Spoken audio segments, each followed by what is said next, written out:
I was 3 when I was given the complete works of Bernard Shaw, which I still have and treasure.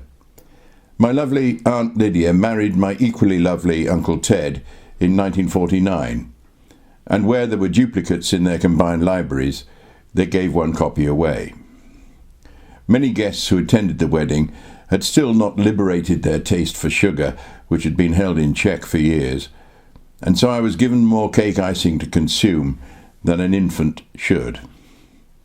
I wasn't much older when I was given a copy of Gray's Elegy. It was a beautifully illustrated edition printed in Bavaria. I loved the pictures, and it smelt ancient and exotic. There were lots of sales of house contents around this time, possibly due to breadwinners being killed in the war, but my parents furnished our house piecemeal substantially from these sales. One sale was at Worley Manor, a modest mansion built for the Scrine family, I think that's how it's pronounced, at Bath Ford, which I note is currently up for sale at £2.75 million.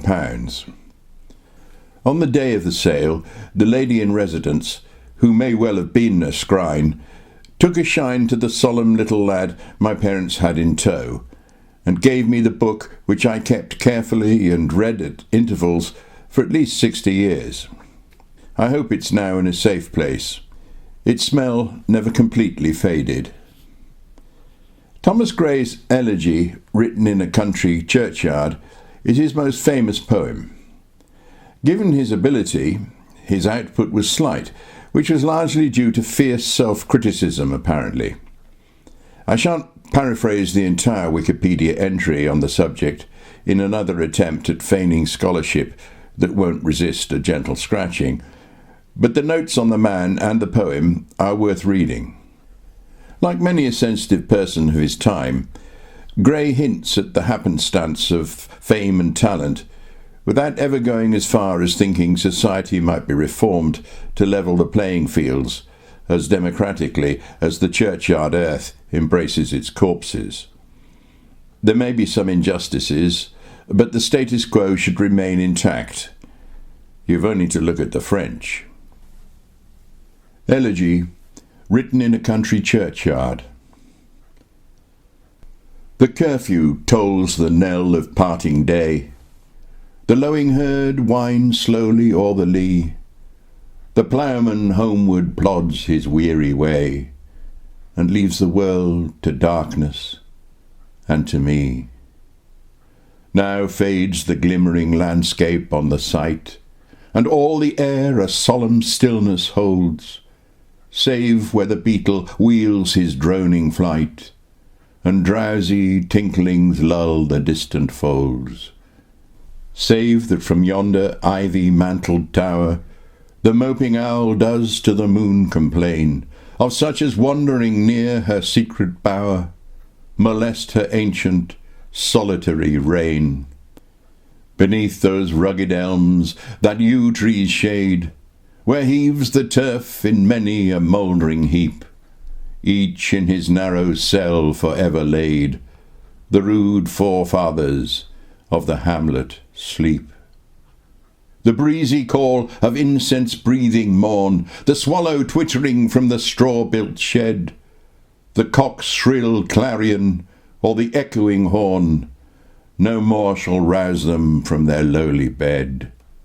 For them no more the blazing hearth shall burn, or busy housewife ply her evening care. No children run to lisp their sire's return, or climb his knee the envied kiss to share.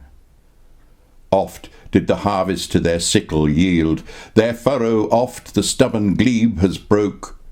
How jocund did they drive their team afield, how bowed the woods beneath their sturdy stroke. Let not ambition mock their useful toil, their homely joys and destiny obscure, nor grandeur hear with a disdainful smile the short and simple annals of the poor. The boast of heraldry, the pomp of power, and all that beauty, all that wealth e'er gave, awaits alike the inevitable hour. The paths of glory lead but to the grave. Nor you, ye proud, impute to these the fault, if memory o'er their tomb no trophies raise, where through the long-drawn aisle and fretted vault the pealing anthem swells the note of praise. Can storied urn or animated bust back to its mansion call the fleeting breath? Can honour's voice provoke the silent dust, or flattery soothe the dull cold ear of death?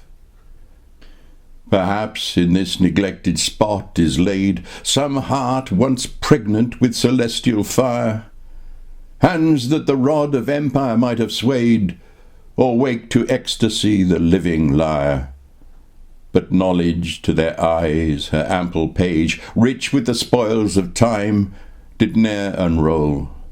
Chill penury repressed their noble rage, and froze the genial current of their soul. Full many a gem of purest ray serene the dark unfathomed caves of ocean bear.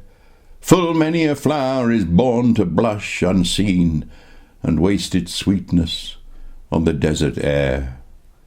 Some village Hampden, that with dauntless breast the little tyrant of his fields withstood, some mute, inglorious Milton here may rest, some Cromwell, guiltless of his country's blood. The applause of listening senates to command, the threats of pain and ruin to despise, to scatter plenty o'er a smiling land, and read their history in a nation's eyes. Their lot forbade, nor circumscribed alone their growing virtues, but their crimes confined, forbade to wade through slaughter to a throne, and shut the gates of mercy on mankind. The struggling pangs of conscious truth to hide, to quench the blushes of ingenious shame, or heap the shrine of luxury and pride with incense kindled at the muses' flame. Far from the madding crowd's ignoble strife, their sober wishes never learned to stray. Along the cool sequestered vale of life they kept the noiseless tenor of their way. Yet e'en these bones from insult to protect, some frail memorial still erected nigh, with uncouth rhymes and shapeless sculpture decked, implores the passing tribute of a sigh. Their name, their years, spelt by the unlettered muse, the place of fame and elegy supply, and many a holy text around she strews, that teach the rustic moralist to die.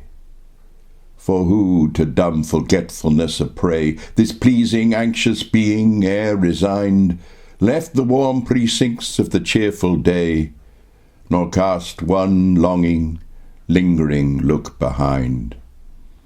On some fond breast the parting soul relies, some pious drops the closing eye requires. Even from the tomb the voice of nature cries, even in our ashes live their wonted fires.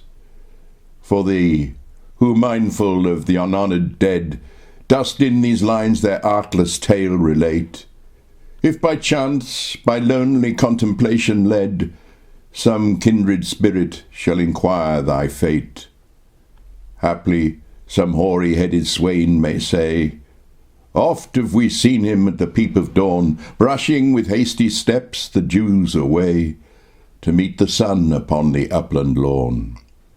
There at the foot of yonder nodding beech, that wreathes its old fantastic roots so high, his listless length at noontide would he stretch, and pore upon the brook that babbles by. Hard by yon wood, now smiling as in scorn, muttering his wayward fancies he would rove, now drooping, woeful, wan, like one forlorn, or crazed with care, or crossed in hopeless love. One morn I missed him on the customed hill, along the heath and near his favourite tree. Another came, nor yet beside the rill, nor up the lawn, nor at the wood was he. The next, with dirges due in sad array, slow through the churchway path we saw him borne. Approach and read, for thou canst read, the lay graved on the stone beneath yon aged thorn. The epitaph. Here rests his head upon the lap of earth, a youth to fortune and to fame unknown. Fair science frowned not on his humble birth, and melancholy marked him for her own. Large was his bounty, and his soul sincere. Heaven did a recompense as largely send. He gave to misery all he had, a tear. He gained from heaven, 'twas all he wished, a friend. No farther seek his merits to disclose, or draw his frailties from their dread abode. There they alike in trembling hope repose, the bosom of his Father and his God.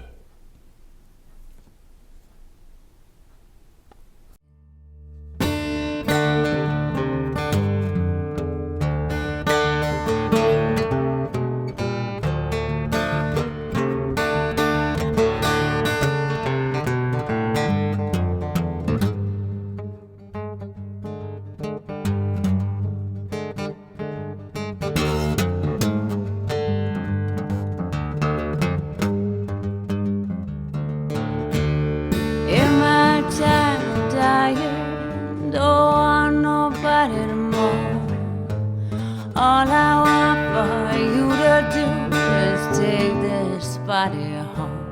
Well, well, well, so I can die easy. Well, well, well. Well, well, well, so I can die easy. Jesus gonna make up my dying bed.